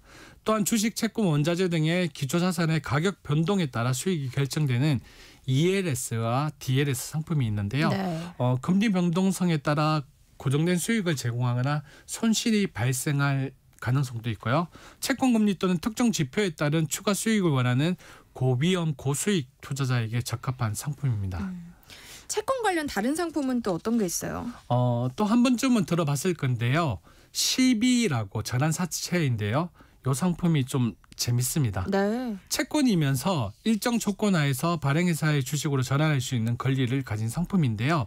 주식으로 전환하지 않았을 경우에는 원금 상환이 가능해서 채권의 안정성과 주식의 성장성을 동시에 추구하는 투자자에게 적합한 상품이고요. 채권으로서 안정적인 이자를 제공하면서 주식 상승 시 자산 증가도 가능하죠. 또 이와 비슷한 신주 인수권 부사채라는 상품이 있는데요. 이름이 좀 어렵죠. 네. 이 상품은 채권과 함께 발행회사의 신주를 일정 가격에 매입할 수 있는 권리가 부여된 상품인데요. 상품의 특성상 채권의 안정성과 주식 매입 기회를 제공합니다. 또 신주 매입권의 행사 가격에 따라 추가 수익도 가능한 게 특징입니다. 주식의 성장 가능성과 안정적인 수익을 동시에 추구하는 투자자에게 적합한 상품입니다. 또 물가 상승률에 따라서 조절되는 채권도 있죠. 네. 최근 많이들 들어보셨을 건데요. 물가 상승률에 따라 원금과 이자가 조정되는 채권이 물가 연동 채권입니다. 네. 특이하게 인플레이션 발생 시 원금과 이자가 상승하는 상품인데요. 이런 특징으로 안정적인 수익과 물가 상승에 대한 해지 효과를 가지고 있는 상품입니다. 그러기에 인플레이션 위험을 회피하려는 투자자에게 적합하고요. 이외 금리, 환율, 주식, 원자재 등 다양한 기초자산에 연계된 채권인 구조화 채권이나 발행자의 신용 등급이 높은 경우 높은 안정성을 제공하는 신용 연계 채권 등이 있습니다. 이런 다양한 채권 연계 상품으로 투자할 땐 기초자산인 상품의 수익 구조를 이해하고 금리, 신용 등급, 인플레이션 등 시장 환경을 고려하고 투자를 해야 합니다. 여기에 채권 연계 상품은 수익률이 높을수록 위험도 증가하므로 투자 목적에 맞는 상품 선택이 중요한데요. 또한 다양한 상품의 투자에 리스크를 분산하고 특정 자산군의 의존도를 낮춤으로써 분산 투자의 개념으로 접근하는 게 좋고요. 각 상품의 구조와 리스크를 충분히 이해한 후 투자해야 합니다. 그리고 중요한 게요. 이런 채권과 관계 있는 것 중에 하나가 금리입니다. 네. 그러니까 금리랑 채권이 어떤 관계가 있는지 자세히 설명을 좀 해주세요. 네, 자세히 설명하겠습니다. 네. 금리 상승과 하락이 상반된 성향을 가지고 있는 게 채권 상품인데요. 금리가 상승할 경우에는 기존 채권의 가격은 일반적으로 하락합니다. 네. 금리와 채권 가격 간의 반비례 관계 때문인데요. 조금 쉽게 다시 말씀드리면 기존 채권은 고정된 이자율을 제공하기 때문에 금리가 상승하면 새로운 채권의 금리가 더 높잖아요. 그렇기 때문에 새로운 채권의 금리가 더 매력적으로 시장 금리에 맞추기 위해서 가격은 하락합니다. 그리고 하지만 금리 상승은 신규 발행 채권의 금리가 더 높아지게 되기 때문에 이로 인해서 투자자들은 더 높은 수익률을 기대할 수 있습니다. 또한 금리가 상승할 때 장기 채권은 단기 채권보다 가격 하락폭이 더 큰데요. 두레이션이 길수록 금리 변화에 민감하기 때문입니다. 그렇기 때문에 금리 상승기에 장기 채권보다는 단기 채권에 투자하는 것이 유리합니다.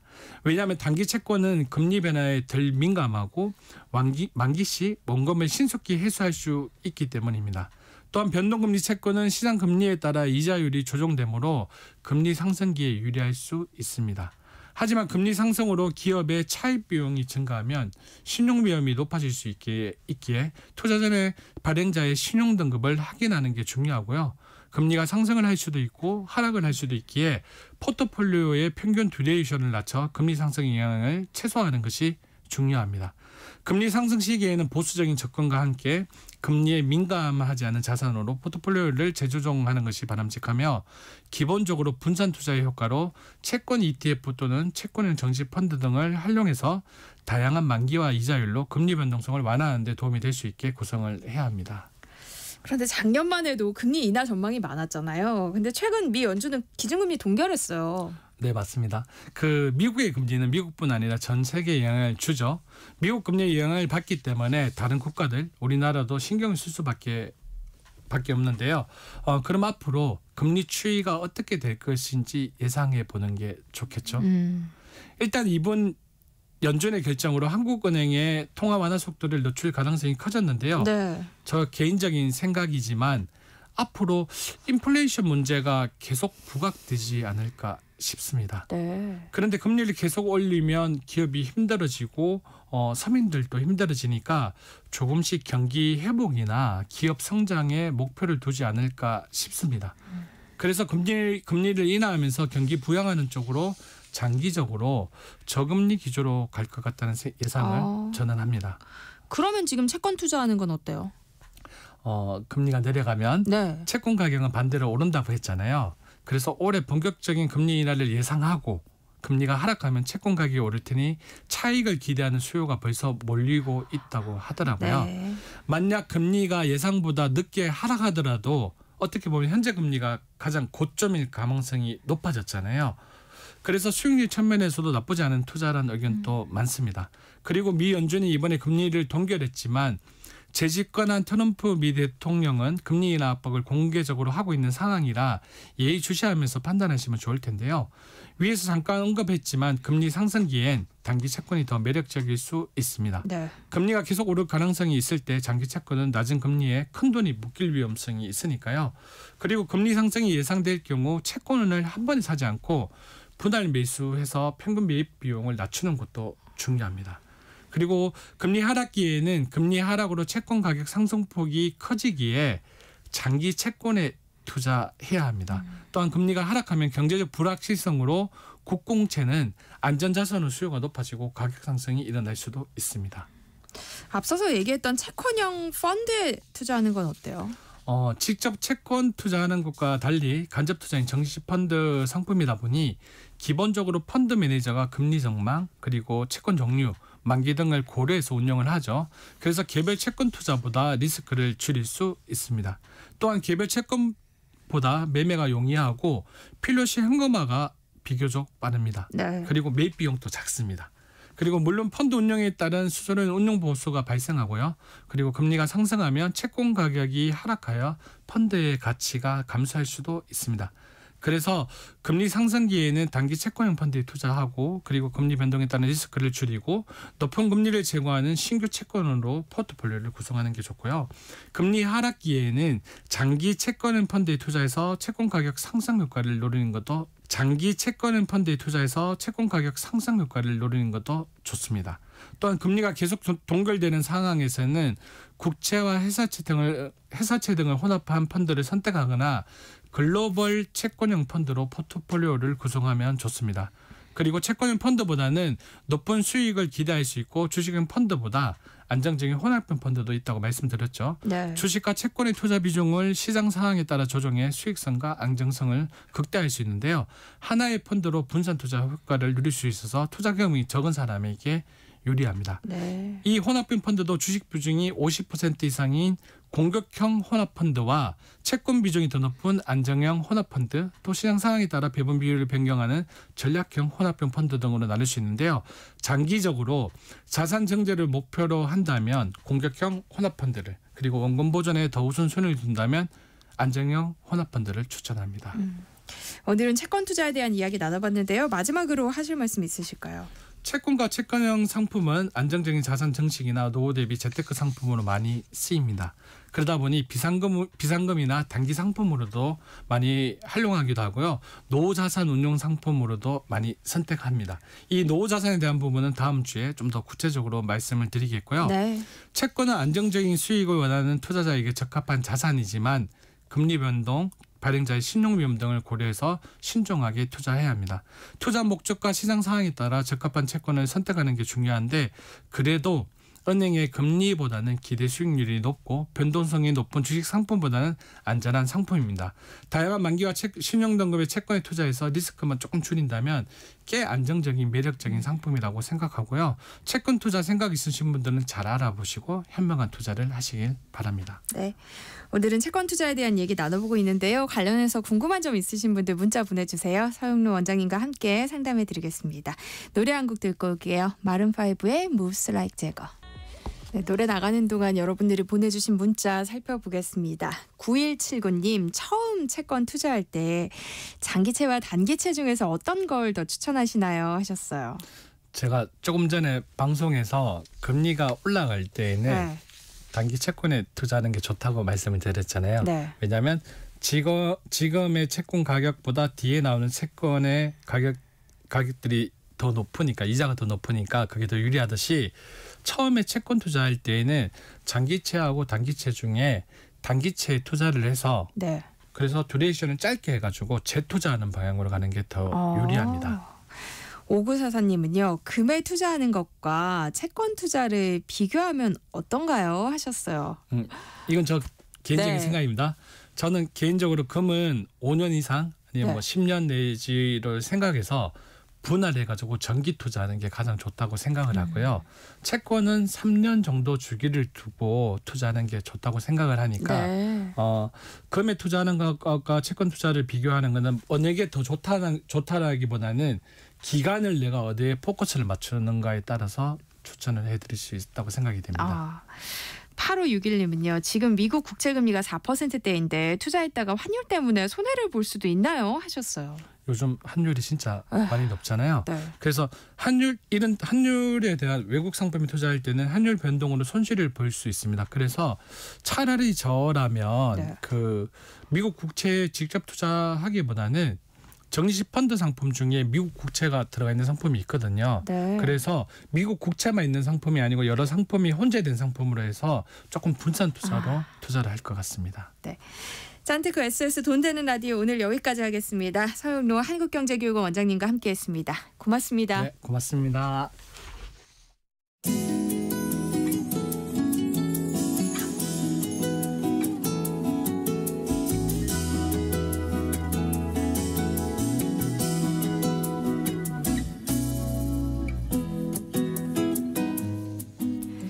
여행은 일상의 소중함을 되새기는 원동력이 되곤 하는데요. 여러분의 일상을 특별하게 만들 여행지를 소개해드리는 시간입니다. 해시태그 주말 안내서 장주영 매일경제 여행플러스 편집장과 함께합니다. 어서 오세요. 안녕하세요. 겨울에는 날씨가 추워서 그런지 창문을 정말 잘 안 열게 돼요. 네. 그렇게 하루 종일 실내에 있다 보면 또 상쾌한 공기가 그리워지곤 하는데요. 근데 공기와 관련해서 흥미로운 연구가 있다면서요? 네, 글로벌 기업 중에 다이슨이라고 있잖아요. 이곳에서 지난해 발표한 연구 결과가 있습니다. 연평균 초미세 수치가 가장 높은 나라와 도시는 어디냐 이걸 네. 조사했는데요.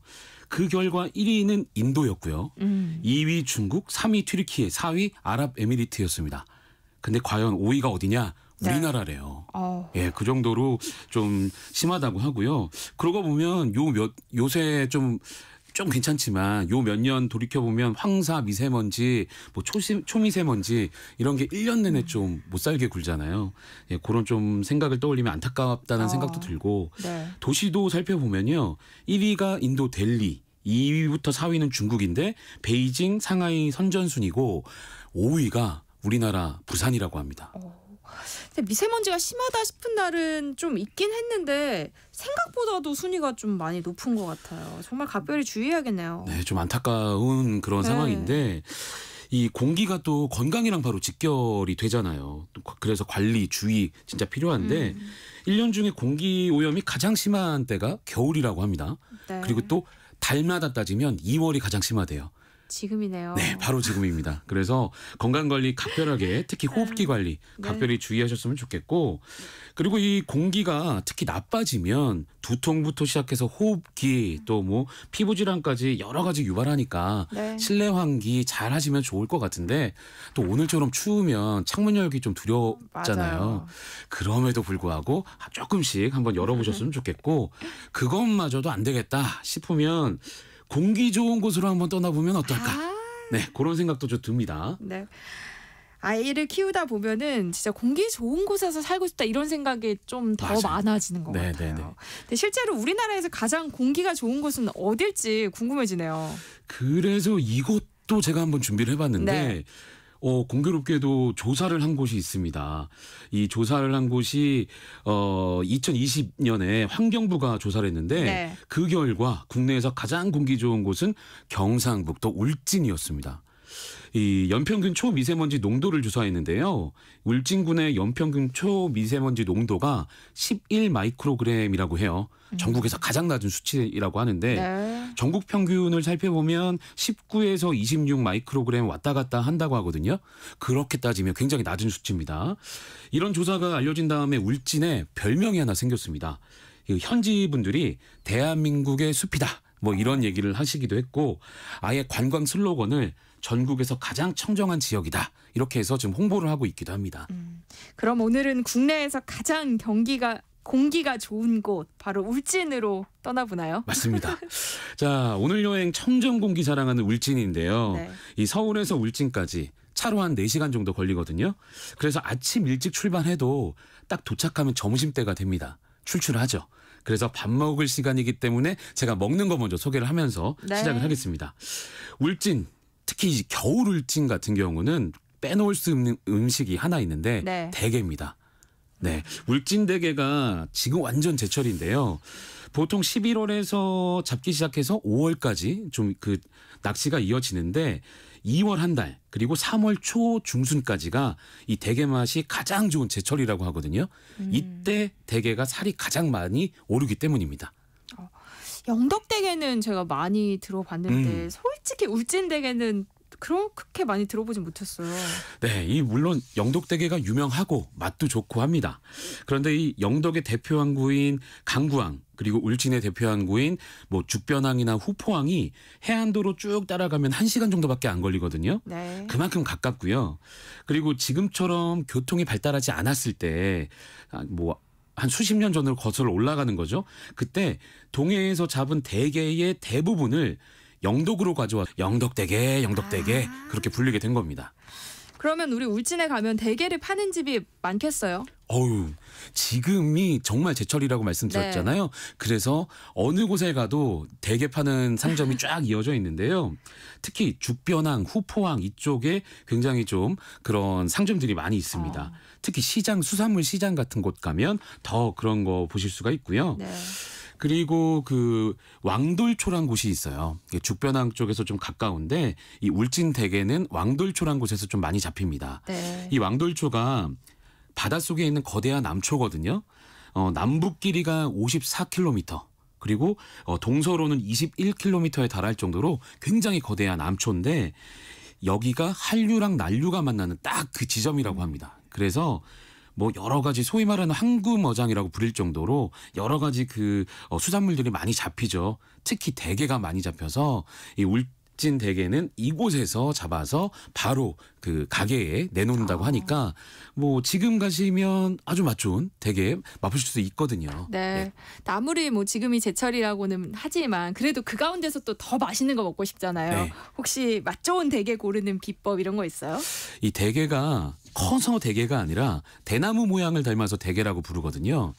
그 또 다리가 10개입니다. 그래서 잘 고르실 때, 네. 잘 고르시려면 네. 일단은 다리 10개인지를 보셔야 하는데 집게다리 2개 그리고 나머지 8개 해서 10개 꼭 확인을 하시고 그리고 대나무 닮았다고 했잖아요. 네. 대나무를 상상해 보시면 쭉 뻗은 느낌이 아주 장쾌한데 네. 이 쭉 뻗은 다리 모양을 잘 살피셔야 합니다. 그래서 그거를 보시고 그래야지 그 안에 들어가 있는 살이 알차게 들어있는 그것을 맛보실 수가 있고요. 그리고 또 하나 중요한 게 등딱지. 예, 등딱지가 울퉁불퉁하고 두툼한 게 맛이 좋습니다. 그래서 그런 것들을 잘 살펴보시고 고르시면 좋겠고요. 그렇게 대게를 고르고 나면 한 15분 정도 쪄서 찜으로 나오거든요. 4인 가족 기준으로 하면 한 2kg 정도 드시면 딱 알맞은데 이 대게가 좀 비싸요. 비싸니까 가성비 있게 드시고 싶다 하시면 대게 1kg 그리고 홍게 1kg 이렇게 나눠서 드시는 것도 하나의 방법이 될 겁니다. 보통 커 보이는 대게 한 2마리 정도가 1kg거든요.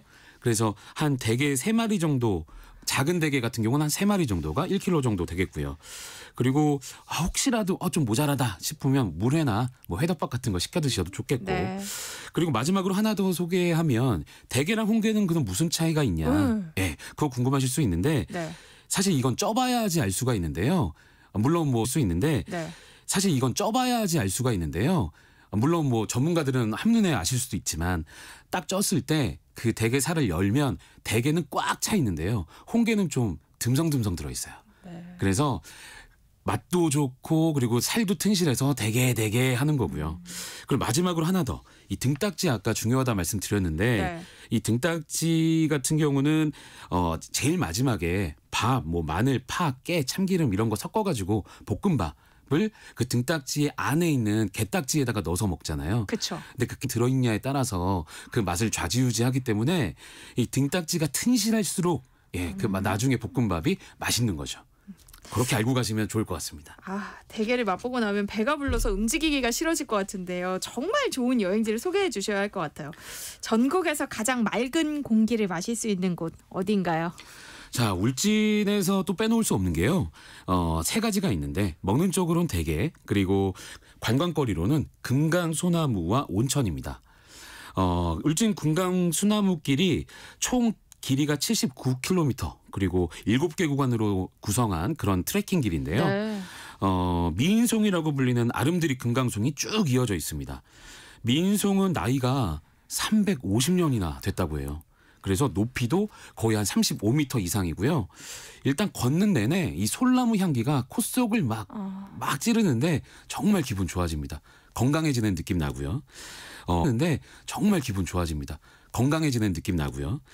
1구간이 보부산길, 2구간 한나무제길, 3구간이 2개입니다. 3-1구간 500년 소나무길, 3-2구간 화전민 옛길, 또 4구간이 대왕소나무길, 5구간이 보부천길, 그리고 마지막으로 가족 탐방로가 왕복 5km 정도로 조성을 하고 있는데, 이 트레킹 난이도로 따지면 아무래도 가족 여행을 가실 분들도 참고하시면 좋을 것 같은데요. 산 좋아하시는 분들은 1, 5구간 좀 난이도가 상 쪽에 가까운 그런 길인데요. 보부산길과 보부천길 걸으시면 좋겠고, 2, 3, 4구간의 길은 한 중간 정도 길이고요. 마지막으로 가족 탐방로가 하하니까 여기는 또 왕복이 가능해요. 네. 그래서 이 길을 걸으시면 좋을 것 같고요. 대신에 여기를 가시려면 미리 예약을 하셔야 합니다. 하루 숲을 보호하기 위해서 하루 80명 정도로 걷는 사람을 제한하고 있는데요. 네. 2구간과 5구간을 제외한 나머지 구간은 온라인을 통해서 예약을 할 수가 있고요. 12월부터 그다음에 4월까지 출입을 금지하는데요. 이 겨울이 워낙 건조하다 보니까 산불 예방 차원이기도 합니다. 그래서 현지 상황에 따라 개방 기간이 변동이 있는데요. 그런 거 관심 있는 분들은 미리 확인하시고 신청하시면 되겠습니다. 그럼 지금은 뭐 추워서도 걷기 좀 그렇긴 하지만 못 가겠네요. 네, 못 가는 대신에 갈 곳이 또 있죠. 네. 어디로 가면 되나요? 네, 그중 한 곳이 구수곡 자연휴양림이라는 곳입니다. 이 9개의 계곡물이 한 계곡으로 모였다고 해서 이름을 붙인 그런 곳인데요. 깊고 깊은 그 휴양림에 1km 정도의 등산로가 있고, 여기 또한 금강산 군락이 쫙 펼쳐져 있는 곳이고, 거기를 조금 더 가면 최고의 전망대가 있습니다. 그래서 거기서 내려다보면 금강송이 쫙 펼쳐진 그런 모습을 보실 수가 있어서 아주 마음이 뻥 뚫리는 그런 기분 느끼실 수 있죠. 그리고 여기에 통나무집 숙소도 있고 야영장도 있거든요. 그래서 금강 소나무 숲길 제대로 못 걸으신 분들은 이곳에 가시면 충분히 그 아쉬움을 달래고 오실 수가 있고요. 또 여기에 울진 금강송 문화관이 있거든요. 네. 금강송의 특징, 또 금강송을 이용해서 만든 목공예품 전시하고 있는 곳이니까 뭐 명품 소나무로 만든 또 다른 명품을 이곳에서 한번 즐겨보시면 좋을 것 같습니다. 네. 근데 지금 날씨에 가장 가고 싶은 곳은 이곳입니다. 울진하면 빠질 수 없는 온천 알려주세요. 진짜 온천 빼놓을 수 없는데요. 네. 여기가 역사와 전통을 가진 온천이 2곳이 있습니다. 백암온천, 덕구온천인데 특히 이 덕구온천이 아주 좀 돋보이는 곳입니다. 우리나라 최초의 보양온천이라고 불리는 그런 곳이고, 유일하게 자연 용출수 온천입니다. 네. 그러니까 알아서 막 뿜어져 나오는 그런 온천인 거죠. 평균 42.4도씨의 약 알카리성 성분의 온천수가 콸콸콸 나오는 그런 곳인데요.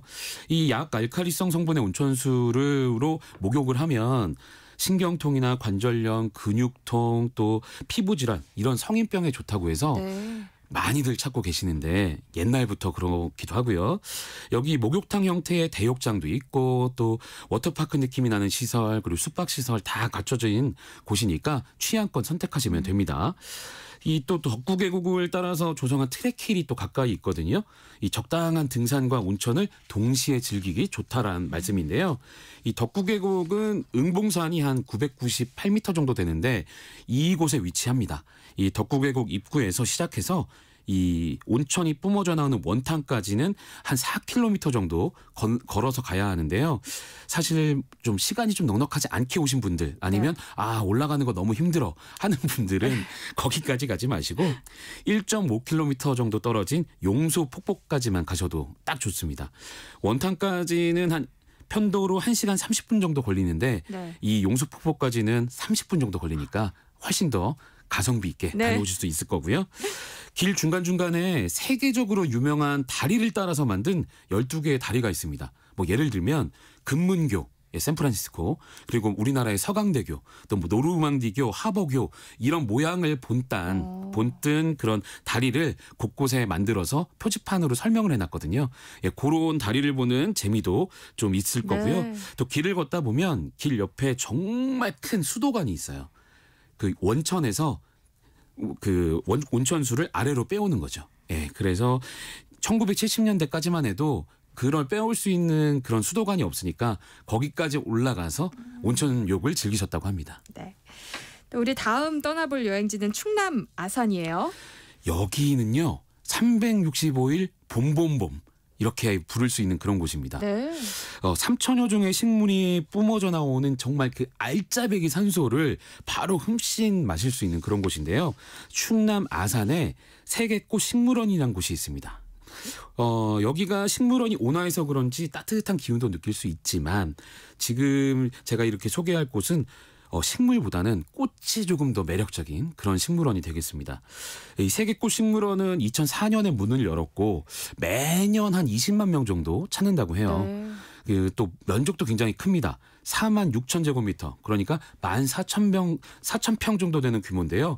그중에서 식물원은 한 17,000제곱미터, 5,000평 정도 됩니다. 여기에 입장료를 10,000원을 내고 들어가는데 대신에 10,000원 가량의 쿠폰을 돌려주세요. 네, 그래서 이 안에서 파는 화분이나 식물원 가든센터에 있는 그 여러 가지 꽃들을 사오실 수가 있습니다. 네, 그 쿠폰으로요? 맞습니다. 그래서 어떻게 보면 공짜로 좋은 꽃과 식물들을 보고 돌아올 수 있는 그런 곳이고요. 이 가든센터 안에 또 다양한 원예 관련한 제품도 판매해요.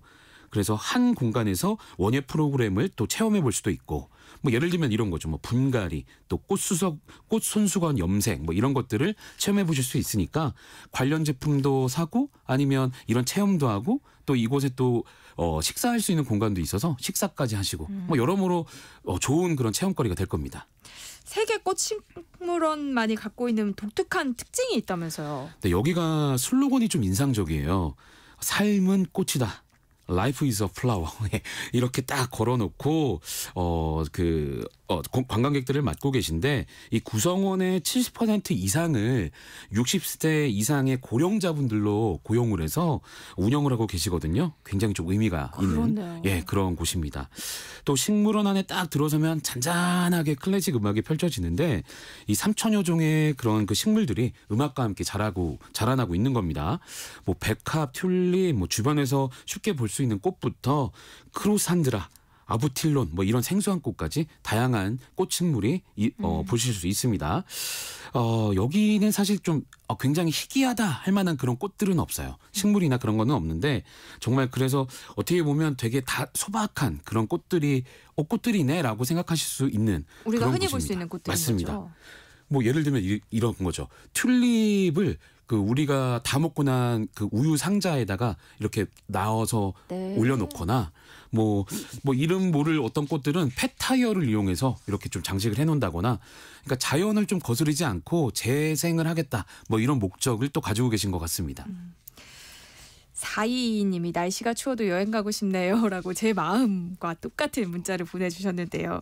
이제 서울 쪽에서 가볼 만한 곳도 좀 추천을 해주세요. 네, 서울 능동에 서울대공원 아시잖아요. 네. 서울 어린이대공원 있는데 그 안에도 실내 식물원이 있습니다.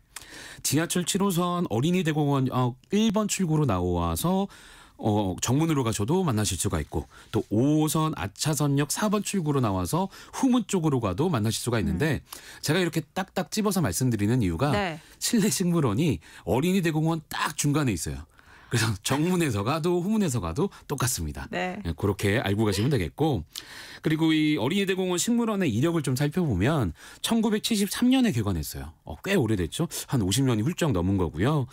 규모는 뭐 많이 크지 않습니다. 아까 아산에 있는 세계꽃 식물원은 한 3,000여 종이라고 했는데 여기는 한 300종의 온실 식물과 또 겨울 동안에는 한 70여 종에 가까운 야생화를 화단에서 볼 수가 있습니다. 또 관엽식물, 선인장을 포함한 다육식물 분재 뭐 이런 것들도 보실 수 있고요. 관역식물원 안에 열대식물이 정말 빼곡하게 가득한데 이 오렌지류 나무와 바나나 등의 과실수도 볼 수 있고 또 동남아시아 가면 쭉쭉 뻗어있는 그 야자수 같은 그런 종려나무도 있어서 마치 동남아의 한 시골 온 거 아니냐 그런 느낌도 받으실 수 있습니다. 네, 해시태그 주말 안내서 미세먼지 걱정 없는 청정 여행지 함께 살펴봤습니다. 장주영 매일경제 여행플러스 편집장과 함께했습니다. 고맙습니다. 고맙습니다. 네, 세상의 모든 정보 여기서 마무리할게요. 끝으로 보아의 아틀란티스 소녀 함께 들으시고요. 저는 내일 다시 찾아뵙겠습니다. 지금까지 아나운서 전주리였습니다. 고맙습니다.